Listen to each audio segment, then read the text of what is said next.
민수기 56번째 시간으로 욕심과 유혹이 만날 때라는 제목으로 같이 말씀을 나누도록 하겠습니다.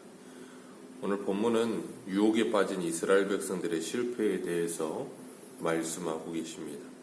모압 왕 발락이 그렇게도 저주하고 싶었던 이스라엘을 이 발람을 불러서 어떻게든 저주해 보려고 3번이나 계속해서 반복했지만 하나님께서 그 저주를 돌이켜 축복으로 바꾸어 주셨습니다. 이스라엘은 그 하나님의 지키심에도 불구하고 결국에는 스스로 무너져요. 우리의 신앙은 외부적인 적이 무서운 것도 있지만 그것보다 더 무서운 건 내부적인 적이 더 무섭다라는 것을 우리에게 보여주고 계시는 겁니다. 사단은 우는 사자같이 삼킬 자를 찾아다니면서 삼키려고 돌아다닙니다. 우리의 적은 외부적인 적이 우리를 무너뜨리지 않아요. 외부적인 적이 있을 때는 저것이 적이다 라는 생각을 갖고 그것을 대적하려고 들기 때문에 잘 무너지지 않습니다. 그러나 내부적인 적은 그것을 적이라고 인식조차 하지 못해요. 그러다 보니까 무너지는 거예요. 사람이 병이 날 때도 외적인 외상은 눈에 드러나기 때문에 금방 치료를 해요. 근데 내상은 잘 드러나지 않기 때문에 이게 아픈 건지 안 아픈 건지 통증이 오기 전까지는 몰라요. 그렇기 때문에 우리가 우리의 내면을 항상 말씀을 통해 살피지 않으면 우리의 속사람의 건강을 잘 체크를 하지 못합니다. 영적인 상태가 어떤지도 내 스스로 모르고 그냥 살아갈 때가 참 많아요. 야고보서 1장 14절에 보면 이런 말씀을 하세요. 오직 각 사람이 시험을 받는 것은 자기 욕심에 끌려 미혹됨이니 욕심이 잉태한즉 죄를 낳고 죄가 장성한즉 사망을 낳느니라. 하나님께서 분명히 말씀하세요. 각 사람이 시험을 받는 이유는 자신의 욕심에 이끌려서 미혹됨이라. 시험을 받는 이유는 욕심에 이끌려 미혹이 되기 때문에 시험을 받는 것이다 라고 말씀하고 계세요. 그러니까 오늘 제가 제목으로 말씀을 드렸던 것처럼 욕심과 유혹이 만나야 죄가 지어지는 거예요. 욕심이 있는데 미혹은 있는데 욕심이 없으면 죄가 지어지지가 않아요. 아무리 유혹을 해보세요. 욕심이 없는데 무슨 유혹이 되겠어요? 그 안에 욕심이 있기 때문에 유혹이 되는 거예요. 그러니까 사람은 내 안에 있는 이 죄의 본성이 끊임없이 그 욕심을 우리로 불러일으키기 때문에 옆에서 누가 한마디만 하면 어떻게 돼요? 그게 빵 하고 스파크가 터져서 죄를 짓게 되는 거예요. 그렇기 때문에 사람은 연약하니까 그런 상황을 피하는 것도 중요하고 또한 내 안에 욕심을 제거하는 것도 중요해요. 욕심을 제거하는 방법은 제가 전에도 말씀드렸지만 우리의 욕심의 방향이 바뀌면 되는 거예요. 욕심의 방향이 바뀐다는 건 이 세상을 사랑하고 이 세상을 소유하려던 욕심에서 하나님을 사랑하고 하나님을 소유하는 방식으로 바뀌면 되는데 그건 우리가 그렇게 하고 싶다고 해서 되는 일은 아니죠. 왜냐하면 사랑은 누가 시켜되는 일이 아니잖아요. 그냥 저절로 우러나오고 되어지는 거지 누가 이렇게 사랑하자 노력한다고 사랑이 잘 되지는 않는 거거든요. 그렇기 때문에 우리가 하나님의 은혜가 필요한 겁니다. 그래서 우리가 그런 어려움이 우리에게 찾아올 때 할 일은 뭐냐면 기도하는 것밖에 없어요. 왜냐하면 하나님은 약속하셨거든요. 너희의 마음과 생각을 지켜주시리라. 기도하면 마음과 생각을 지켜주시리라. 하나님께서 이스라엘을 지키시기 때문에 누구도 저주할 수 없었고 점술과 복술도 통하지 않았고 그랬기 때문에 발람과 발락은 제 길로 갔다 그랬는데 그 제 길로 가면서 마지막으로 발람이 발락에게 잔꾀를 하나 가르쳐 있는데 그게 뭐냐면 이스라엘 백성들은 하나님이 보호하시기 때문에 그 하나님의 보호하심 속에 있는 이스라엘을 어떻게 할 수가 없다는 거예요. 그러니까 하나 방법이 있는 게 뭐냐면 그 하나님의 보호하심에서 그들 스스로 벗어나도록 만들면 된다라고 가르친 거예요. 민수기 31장 16절에 보면 이렇게 말해요. 보라, 이들이 발람의 꾀를 따라 이스라엘 자손을 부올의 사건에서 여호와 앞에 범죄하게 하여 여호와의 회중 가운데 연병이 일어나게 하였느니라. 여기 보면 분명히 발람의 꾀를 따라라고 말하고 있어요. 그냥 어제 우리가 읽었던 25절 말씀에 자기 길로 갔더라 하고 끝나버렸으면 좋은데 끝까지 꾀를 부려요. 끝까지 꾀를 부리면서 이런 일을 만들어내고야 맙니다. 이 오늘 보면 1절에 보면 이스라엘이 시딤에 머물러 그랬는데 이 시딤이라는 장소는 모압 평지 북단에 있어요. 그러니까 가나안이 지척에 있습니다. 그래서 모세가 이 모압 평지 꼭대기에서 뭐 했냐면 저 가나안을 바라보잖아요. 그리고 가나안이 보였어요. 그렇게 가까운 곳에 있었고 이 모압 평지에서 신명기의 이 설교 모세의 고별 설교인 신명기를 이스라엘 출애굽 2세대들에게 가르칩니다. 그런 장소가 이 시딤이에요. 그러니까 가나안 땅에 거의 다 왔어요.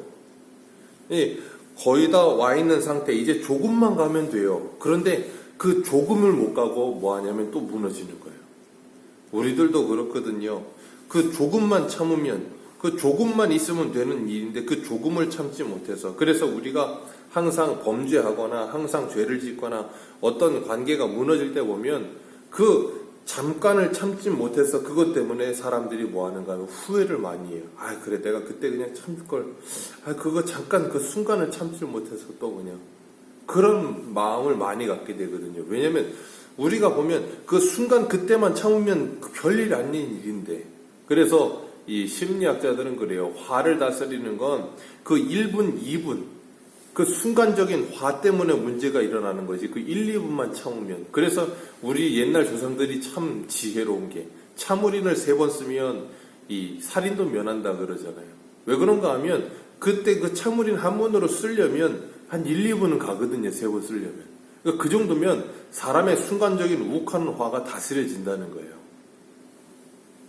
하나님께서 우리들에게도 그런 것들을 일반인청 속에서 보고 배우게 하시면서 우리의 마음을 다스리며 생각을 다스리는 것도 알게 하시고 배우게 하시는데, 그것보다 중요한 건 뭐냐면 그 순간의 삶을 참는 방법, 이유는, 그 방법은 하나밖에 없죠. 우리가 날마다 예수님을 묵상하는 것. 야, 예수님이었다면 어땠을까? 나는 이렇게 못 참는데, 나는 예수님은 나 때문에 십자가에 죽기까지 하셨는데 그분은 어떻게 그걸 참으셨을까? 하나님의 뜻을 이루시기 위하여 우리를 사랑하심으로 그 일을 하셨다고 하는데 나는 왜 이것도 참아지지가 않을까? 우리의 마음속으로 그걸 한번 되뇌일 수 있다면, 그래서 제가 어제도 수요 예배 때도 말씀을 드린 것처럼 우리의 지, 정, 의를 통하여 전인격적인 변화가 일어난다 그랬잖아요.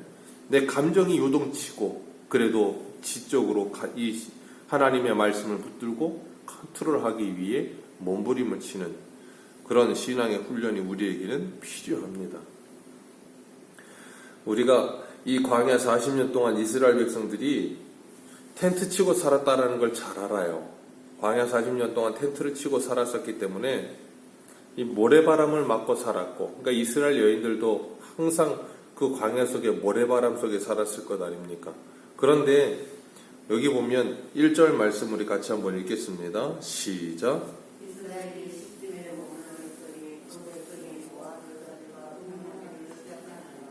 아멘. 시딤에 머물러서 휴식을 잠시 취하고 있었던 거예요. 근데 모압 여자들과 음행하기 시작했다. 매일 모래바람 맞으며 살았고 그런 여인들을 보고 있다가 저 모압 여인들이 예쁘게 단장을 하고 와서 유혹하니까 매력적이었던 거예요. 그러니까 그 매력적인 여인들에게 어떻게 해요? 넘어간 거예요. 사단은 참 교묘해요. 그래서 우리들의 약점과 우리의 연약함을 잘 알아요. 그래서 그걸 조용히 파고들어서 죄를 짓도록 하지 않습니다. 우리는 사단이 죄를 짓게 한다고 생각하는데 사단은 조용히 유혹을 해요.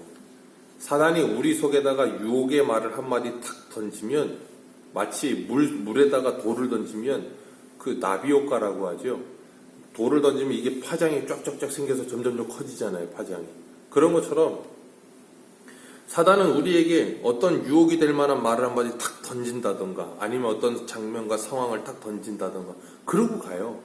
그러고 나면 어떻게 하면 그게 내 마음과 생각 속에 자리 잡아서 하나님의 은혜가 왕노릇하고 말씀이 나를 사로잡아야 되는데 그게 나를 사로잡아 버리는 거예요. 그럼 그거에 눌리고 그거에 붙들리면 주야로 말씀을 묵상하는 게 아니고 주야로 그걸 묵상해요. 그럼 거기서 벗어나지지가 않는 거예요. 그러니까 그걸 할 때까지 벗어나지지가 않는 거예요. 하고 나면 후회할 걸 알면서도 또 그러는 거예요, 사람은. 그렇게 강렬하게 그것에 이끌려서 그 죄의 노예가 됐듯이 죄에 끌려가면서 죄를 짓게 되는 겁니다. 그렇기 때문에 우리는 그것과 싸워야 하는 것인데 그것과 싸우질 못하기 때문에 우리가 자꾸 무너지게 되죠.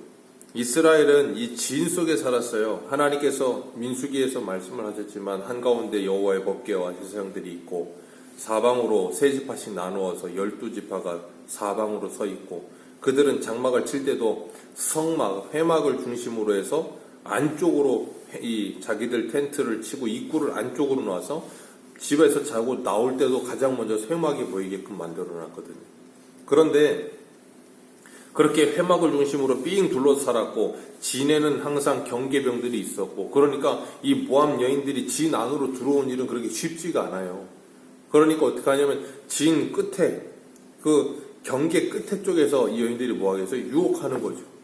거기에 끌려가는 거예요. 잠언 6장 23절에 보면 이런 말씀이 있어요. 우리 한 군데 한번 보겠습니다. 잠언 6장 23절.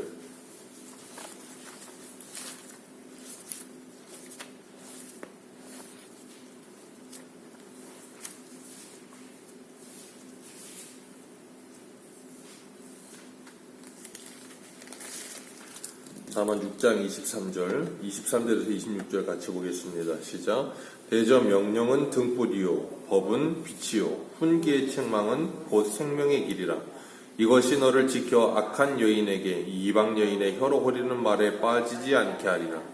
내 마음에 그의 아름다움을 탐하지 말며 그 눈꺼풀에 홀리지 말라. 음료로 말미암아 사람이 한 조각 떡만 남게 됨이라. 음란한 여인은 귀한 생명을 사냥함이니라. 아멘. 여기 보면 뭐라고 하세요? 마지막에 음란한 여인은 귀한 생명을 뭐하느니라? 사냥하느니라. 사단이 우는 사자와 같이 산길자를 두루다니면서 사냥하려고 돌아다니는 것처럼 사단이 이 모압의 여인들을 통하여 그렇게 하도록 시킨다는 거예요. 사단이 발람 안에 역사하였고 그래서 그 발람이 뭐예요? 사단의 조종을 당하면서 꾀를 내었고 이 모압왕 발락과 이 여인들이 이스라엘 백성들이 유혹하였고 이스라엘 백성들 안에 있는 그 죄악과 그 욕심과 그 욕망이 그 유혹과 만나서 스파크가 터져 죄가 범해져 있고 그래서 그들이 뭐예요? 그 여인들과 음행하기 시작했다. 음행했다는 건 뭘 말하는 건가 하면 그 당시 모압이 섬겼던 바알이라고 하는 신, 다산의 신이요 풍요의 신이었던 그 바알이라고 하는 신을 섬기는 제사 행위 중에 하나예요. 그러니까 그들이 바알 섬기는 데 있어서 했던 게 뭐였는가 하면 이 여인들하고 성적인 결합을 갖는 것이 그 바알 제사의 하나였던 거예요. 그러니까 거기 와서 구경해라. 구경하다 그걸 하는 거예요. 매력적이니까. 하나님께서 그 일로 인하여 진노하심으로 이스라엘을 뭐 하세요? 심판하시는 거예요. 그래서 이스라엘의 수령들을 잡아 태양을 향하여 그 목을 매달아라. 그러면 하나님께서 너희들에게 진노를 내리지 않으시리라. 누가요? 이스라엘 백성의 수령들이. 그래서 그 바알부올에 가담했던 사람들을 다 죽입니다. 이스라엘 진영 속에서 죄를 끊어버리는 거죠. 왜요? 그 적은 누룩이 온 이스라엘에 퍼지게 될 것을 하나님께서 경계하시면서 죄를 끊어버리시는 거예요. 하나님은 죄에 대해서는 철저하신 분이세요. 그렇기 때문에 그 죄를 끊어버리라 그렇게 말씀하시는데 하필이면 그렇게 그 죄를 지었던 바알볼에 가담했던 사람들을 죽이니까 이스라엘 온 회중이 회막문 앞에서 울고 있어요. 그러면 사람이라면 이스라엘 전체가 좀 그런 상황이라면 이 좀 눈치라도 있어야 되는데 눈치 없는 한 사람이 뭘 해요? 미디안 여인 하나를 데리고 이스라엘 진안으로 들어오는 거예요. 자기 집까지 들어가는 거예요. 이런 눈치도 없고 뭐도 없는 이런 개념이 없는 사람이 꼭 있어요. 그래가지고 그 일을 하니까 이 아론의 손자였던 비누아스라고 하는 사람이 손에 창을 들고 그 집에 찾아 들어가서 어떻게 해요? 그 둘을 창으로 찔러 죽여버렸어요. 그랬더니 오늘 11절에 뭐라 그러세요? 11절 같이 읽습니다. 시작. 엘르아살의 아들 비누아스가 내 질투하여 이스라엘 자손 중에서 내 도를 돌이켜서 내 질투심으로 그들을 소멸하지 않게 하였노라. 그걸 하나님이 책망하지 않으시고 뭐라 그러냐면 하나님의 질투하심으로 죄를 끊어버렸고 하나님의 진노하심을 막았다라고 말씀하고 계세요. 하나님께서는 오늘 저와 여러분들을 이 비누아스와 같은 사람들로 우리들을 이 땅에 세우신 줄 믿으시길 바랍니다. 하나님께서 우리들을 세상에 빛과 소금으로 세우셨어요. 빛이 있는 곳에는 어두움이 있을 수가 없습니다. 소금이 있으면 그 짠맛으로 인하여서 소금의 역할을 감당하며 썩지 않게 하고 부패하지 못하도록 막을 수가 있어요. 이 땅에 그리스도인들이 정말로 그리스도인으로서의 사명을 감당한다면 우리들이 서 있는 그곳을 하나님의 나라 만들어가며 더 이상 부패하지 않고 더 이상 어둡지 않고 더 이상 죄가 관영하지 않도록 막아서야 되는 거예요. 그런 하나님의 질투하심이 하나님의 사람들 속에 있어야 되는 거예요. 하나님이 질투하시고 하나님이 싫어하시고 하나님이 분노하시는 것을 질투할 수 있어야 하고 싫어할 수 있어야 하고 분노할 수 있어야 되는 거예요. 그게 뭐예요? 영적인 감각이 살아있는 거예요.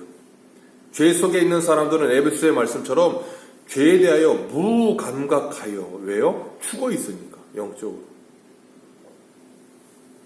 그러나 성도는 그 죄에 대하여 감각이 있기 때문에 그 죄로부터 공동체를 지키며 나를 지키며 이곳을 하나님의 나라 만들기 위해 뭐예요? 영적인 전쟁을 하게 되는 거예요. 그러니까 저 세상으로부터 뭘 해요? 환난과 핍박을 당할 수밖에 없는 거예요.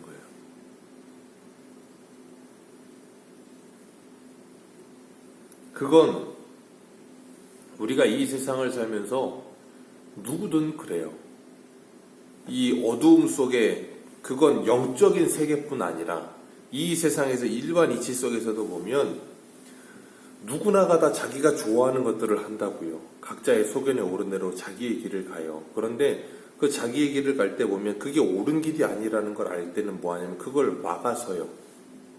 저희도 저희 아이들이 집에 있다 보니까 아침에 눈을 떠서 잠잘 때까지 놀아요. 그런데 잠잘 때쯤 돼서 양치질해라 그러면 항상 아이들이 하는 말, 조금만 놀고 양치질하래. 눈을 떠서 잘 때까지 놀면서도 뭐라 그러냐면 조금만 더 놀고 이제는 그만 놀고 공부 좀 해라. 조금만 더 놀고 공부하게. 그 놀고 있는 걸 멈추고 공부를 시키려고 그러면 이 비나처럼 딱 멈춰서는 순간 어떻게 돼요? 싫은 거예요, 그 아이들은. 그게. 그런 것처럼 이 세상이 그렇게 어두워져 가는 걸 가로막으면 세상은 싫어할 수밖에 없어요. 그러나 누군가는 그 일을 해야 되는 거예요. 하나님이 그 일을 우리들에게 맡기신 거예요. 그리고 17절 말씀에 미디안을 대적하여 그들을 치라 그러셨어요. 그리고 민수기 31장에 가면 하나님께서 이스라엘 군대를 사용하셔서 그 미디안과 전쟁하게 하셔 그들을 끊어버리시죠. 그때 그 전쟁 속에 누가 죽냐면 발람이 죽어요. 사단은 오늘도 매력적인 것들을 우리들에게 이렇게 지천에다가 놀려놓고 우리들을 유혹하는 거예요. 그게 뭐예요? 우는 사자같이 삼키려고 기다리고 있는 거예요. 유혹을 합니다. 우리가 말씀과 믿음으로 살아가면서 때로는 사단은 우리들을 계속해서 유혹하면서 그래요. 야, 뭘 그렇게까지 신앙생활을 해. 아, 고리타분하게 그렇게 하지 말고 일탈 좀 해봐.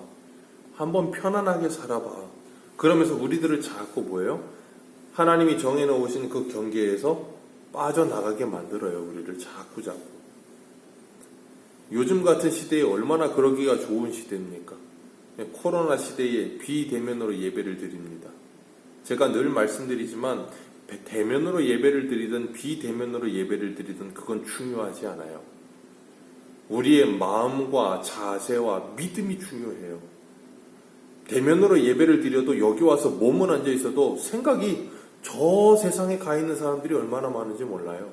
그러면 와서 예배 드리는 게 아무 의미가 없어요. 그런데 중요한 건 이 비대면으로 예배를 드리다 보면 내 안에 진정한 믿음이 없는 사람들은 점점 누구와 멀어지냐면 하나님과 멀어질 수밖에 없어요. 왜요? 예배라는 것 자체를 생각하지 못해요. 주일이라는 개념조차를 생각하지 못하게 돼요. 그러면 점점점 멀어지게 되어 있습니다. 그러니 이런 시대 속에서 뭐 하게 되어 있어요? 점점점 세상으로 달려갈 수밖에 없죠. 사단이 그렇게 유혹을 해오겠죠. 그럴 때 참된 믿음이 있다면 자기의 신앙을 붙들기 위해 기도하며 몸부림을 치겠지만 그러지 않으면 그냥 흘러가는 대로 떠내려가는 거예요.